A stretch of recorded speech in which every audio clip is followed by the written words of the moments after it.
우리가 전도할 때 예수님 믿으세요? 예수님 믿으면 구원받습니다. 우리가 이렇게 말을 하고 전도를 합니다. 말의 내용이 잘못되었다라는 말씀을 드리고 싶은 것은 아닙니다. 왜냐하면 우리가 전도할 때에 당연히 그렇게 표현을 해야 되지요. 우리가 예수님을 믿어야 구원을 받는 것은 분명합니다. 그런데 사실 그렇게 되면 믿음의 주체가 누가 되는 것이겠습니까? 내가 믿는 거니까 주체가 내가 되는 것이겠지요. 그런데 우리가 예수님을 믿게 되고 신앙생활을 시작하게 되면 어느 순간부터 내가 믿는 것이 아니구나. 내가 믿음의 주체가 되는 것이 아니라 바로 하나님께서 나를 부르신 것이구나. 하나님께서 나를 선택하시고 하나님께서 나에게 믿음을 주셔서 내가 예수님을 믿을 수 있게 된 것이구나. 우리가 이렇게 고백하게 되는 것이죠. 내가 예수님을 믿고 싶어서 믿은 것이 아니라 하나님께서 나를 부르신 그때가 되어서 이제 내가 예수님이 믿어지기 시작한 것입니다. 믿음의 주체가 내가 아니라 원래 하나님이 주체였다라는 것을 이제 깨닫게 되는 것이지요.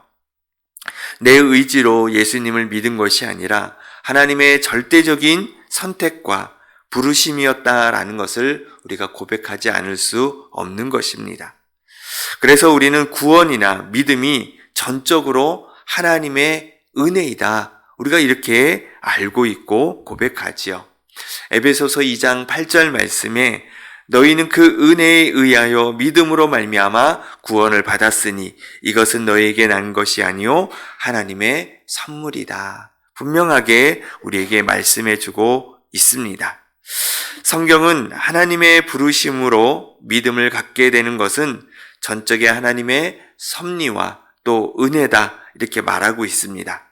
하지만 그 믿음을 지키고 또 유지하고 또 성숙해가는 그런 과정에 있어서 하나님의 일하심도 있지만 또 우리가 해야 될 그 역할이 있다라는 것도 성경은 우리에게 가르쳐주고 있습니다. 가만히 있다고 해서 믿음이 자라는 것이 아니겠지요. 하나님의 그 구원을 우리가 가만히 있는다고 해서 완성되어지는 것이 아닙니다. 왜냐하면 세상은 계속적으로 우리를 유혹하고 또 우리를 핍박하고 또 우리가 계속 하나님을 믿지 못하도록 방해하기 때문에 그렇습니다. 우리는 연약하기 때문에 우리의 믿음이 흔들리다는 것이죠. 그것을 주님께서 붙들어 주시지만 또한 우리가 그 흔들리지 않는 그러한 믿음의 소유를 하기 위해서는 우리가 해야 될 그 역할도 있다라는 것입니다. 오늘 본문은 하나님의 그 부르심을 받은 우리가 믿음을 지키기 위해 어떻게 해야 되는 것인가? 어떻게 하나님 앞에서 합당한 삶을 살아갈 수 있는 것인가? 그것에 대해서 오늘 말씀해 주고 있습니다. 첫 번째로 하나님 앞에 우리는 신실해야 된다라고 말씀하고 있습니다. 2절 말씀에 그는 자기를 세우신 이에게 신실하기를 모세가 하나님의 온 집에서 한 것과 같이 하였으니 또 5절에도 또한 모세는 장래에 말한 것을 증언하기 위하여 하나님의 온 집에서 종으로서 신실하였고 라고 말씀하고 있습니다.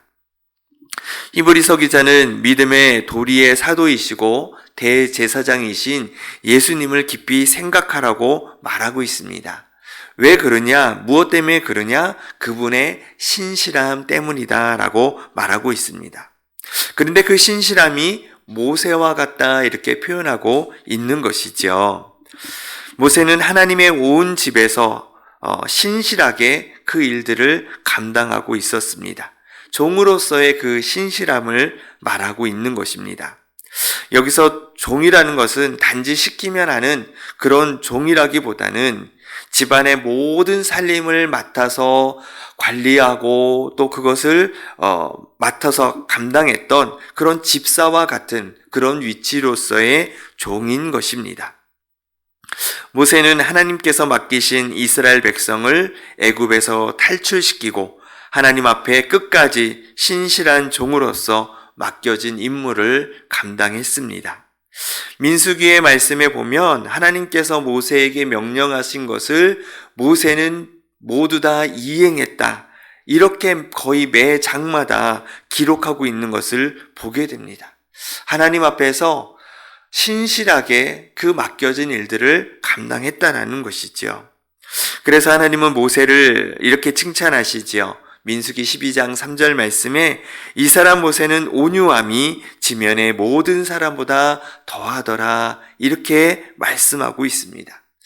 여기서 온유함이란 성품으로서의 온유라기보다는 하나님에 대한 신실함이라는 그런 의미를 더 많이 갖고 있습니다. 모세는 하나님 앞에서 신실한 종으로 하나님을 온전히 섬겼다라는 것이죠.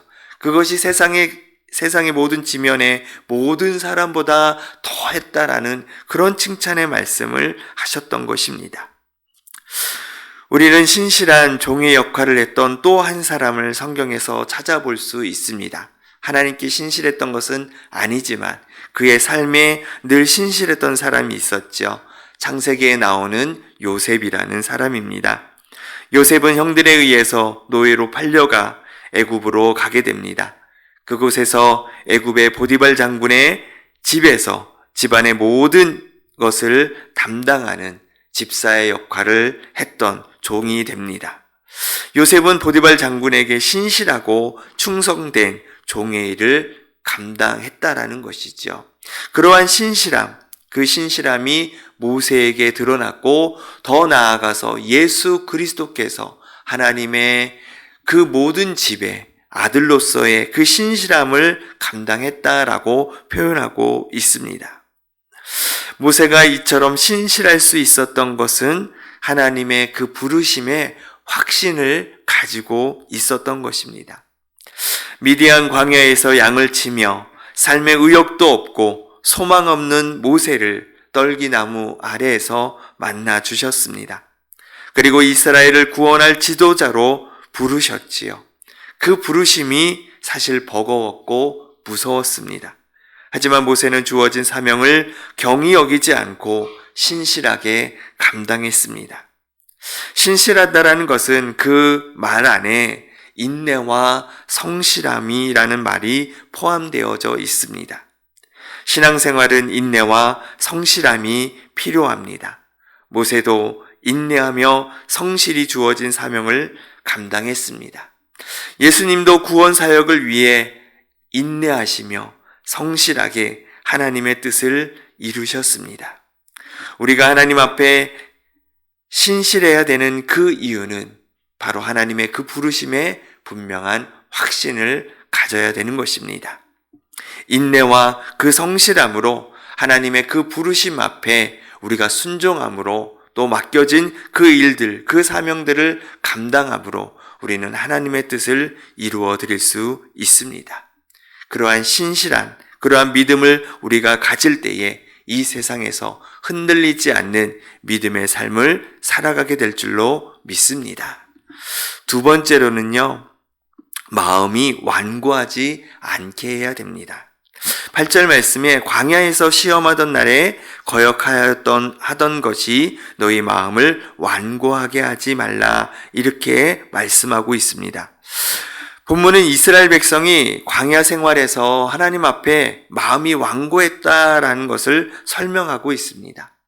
그들의 완고함으로 인해 하나님의 안식에 참여하지 못했다 이렇게 말하고 있죠.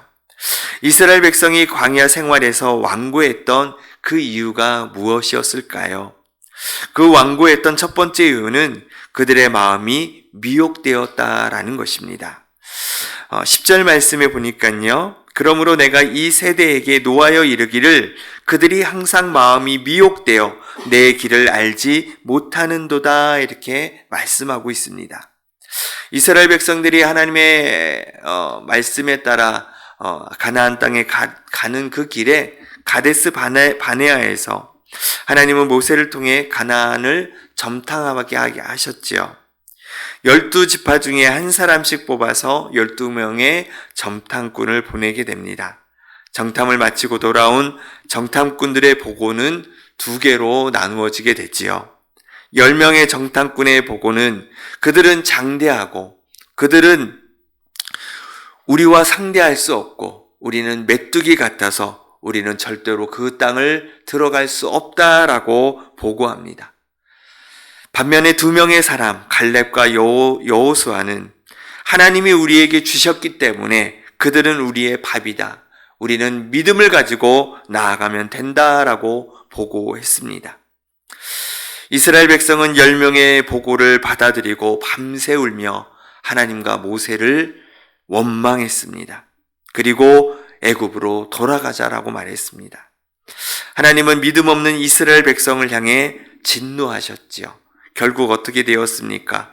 광야 1세대는 40년의 그 광야 생활에서 모두 죽게 되고 믿음의 보고를 알렸던 갈렙과 여호수만이 가나안 땅에 들어가게 되었습니다.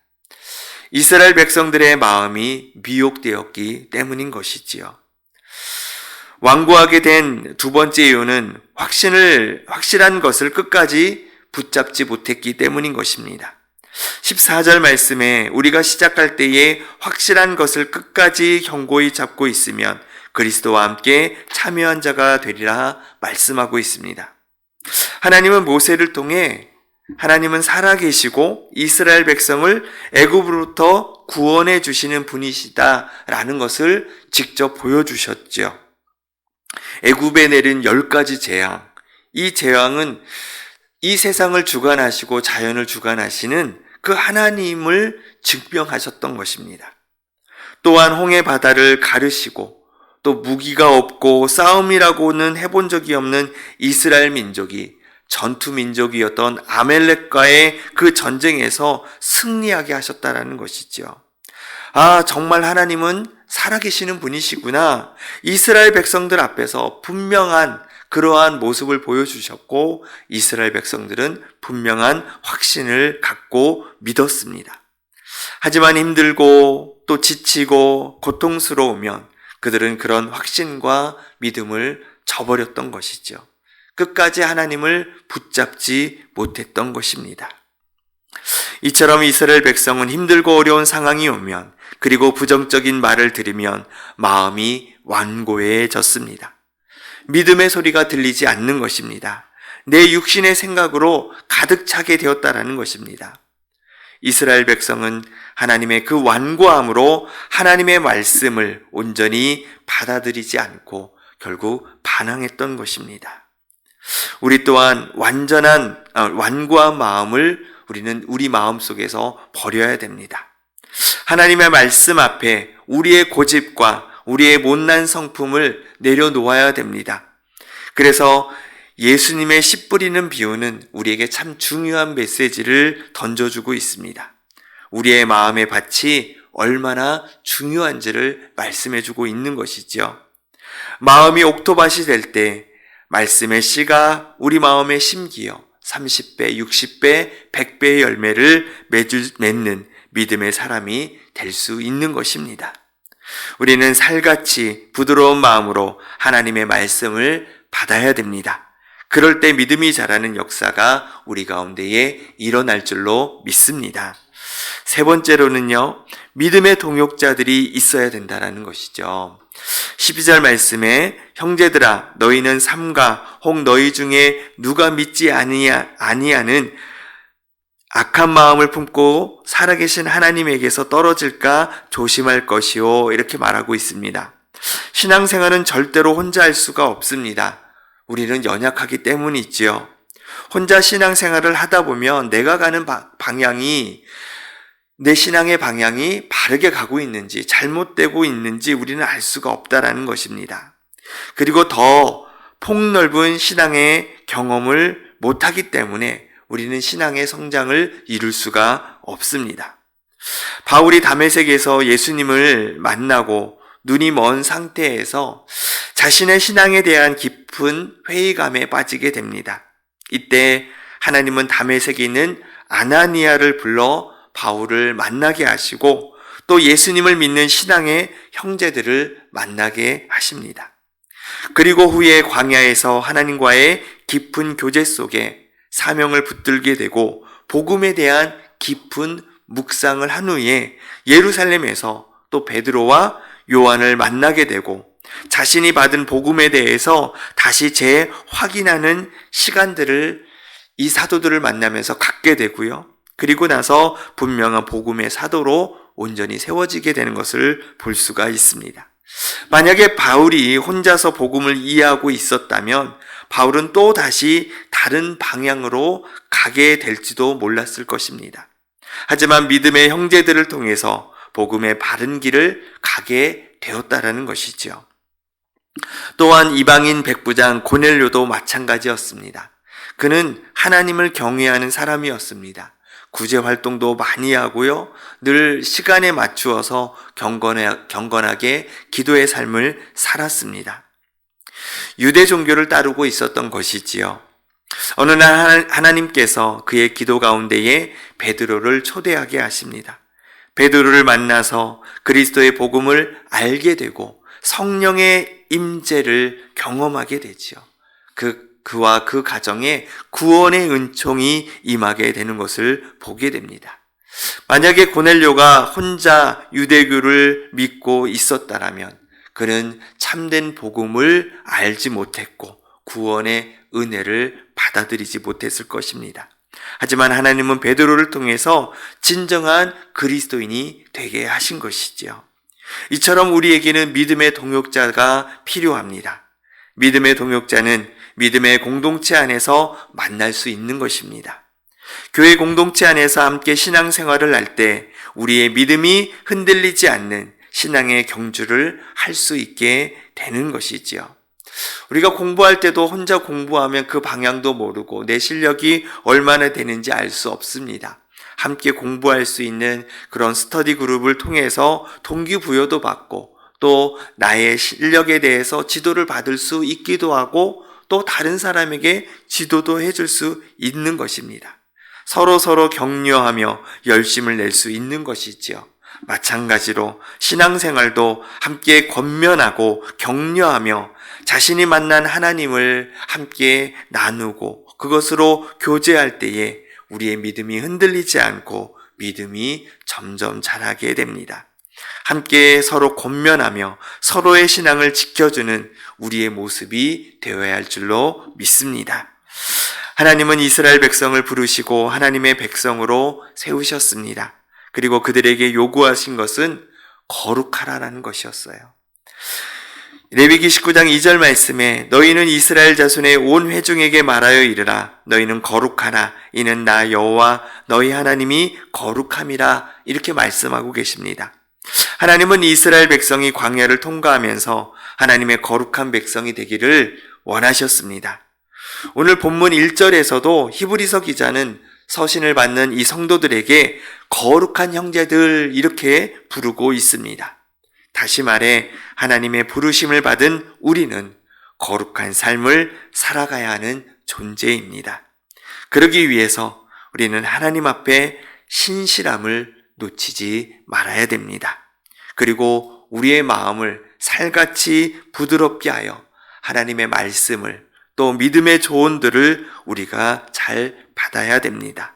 그리고 더 나아가서 우리 믿음의 공동체 안에서 믿음의 동역자를 옆에 두고 살아야 됩니다. 이렇게 할 때에 하나님께서 우리 부르심에 분명한 합당한 그런 열매를 맺게 하실 뿐만 아니라 우리가 거룩한 하나님의 사람들로 이 땅에서 승리하며 살아갈 수 있도록 하나님께서 도와주실 줄로 믿습니다. 오늘도 그 거룩함을 붙들고 살아갈 수 있는 저와 여러분 될 수 있기를 주님의 이름으로 축복을 드립니다. 기도하겠습니다. 살아계신 하나님 감사합니다. 아무것도 아닌 그러한 존재임에도 불구하고 하나님의 부르심 앞에 믿음의 사람으로 세워주시니 참으로 감사합니다. 우리가 믿고 싶어서 믿은 것이 아니라 하나님의 계획과 그 섭리 속에 하나님의 부르심을 받은 우리의 모습 가운데에 늘 주님께 감사하는 삶을 살아갈 수 있는 저희들 되게 하여 주시옵소서. 우리가 너무나도 연약하기에 하나님 세상에서 믿음을 지키며 살아가는 것이 얼마나 힘들고 어려운지요. 하나님, 우리가 이 땅에서 믿음의 삶을 잘 살아갈 수 있도록 하나님 예수 그리스도 또 모세처럼 신실함을 놓치지 않게 하여 주시옵소서. 끝까지 인내하며 성실함으로 주님께서 우리를 붙들어 주시는 그 믿음의 여정을 우리가 감당할 수 있도록 도와주시옵소서. 우리의 마음이 완고해지지 않도록 주님 우리의 마음을 붙들어 주셔서 살같이 부드러운 마음으로 하나님의 말씀을 받아들이게 하여 주시옵시고, 옥토밭이 되어서 하나님 우리의 삶에 우리의 믿음의 역사가 30배, 60배, 100배의 열매를 맺게 하여 주시옵소서. 신앙의 공동체 안에서 하나님 함께 믿음의 동역자를 붙여 주시옵시고, 서로 격려하고 서로 위로하며 혹여나 다른 길로 갈 때에 서로 붙잡아주는 신앙의 공동체 안에서 함께 믿음을 일구어 갈 수 있는 저희들 모습 되게 하여 주시옵소서. 그래서 끝까지 우리가 하나님의 거룩한 백성으로 하나님 이 땅에서 믿음으로 승리하며 살아갈 수 있도록 주님 은혜를 베풀어 주시옵소서. 하나님 당의 수련회 중에 있사오니 우리 목사님과 장로님들 붙들어 주시옵시고, 모든 일정 가운데에 하나님의 인도하심에 따라 믿음으로 순종할 수 있도록 주님 역사하여 주시옵소서. 오이코스 초청주의를 두고 하나님 우리가 기도하는 가운데 있사오니 하나님 작정하고 또 마음에 품고 기도하는 우리 오이코스들이 하나님 그들의 마음이 변화되어져서 하나님 앞으로 돌아오는 은혜의 역사가 일어날 수 있도록 주님 도와주시옵소서. 오늘 하루도 우리를 인도하여 주셔서 늘 주의 말씀에 믿음으로 반응하고 순종함으로 주님께 영광이 되는 복된 날 될 수 있도록 역사하여 주시옵소서. 거룩하신 예수 그리스도의 이름으로 기도하옵나이다. 아멘.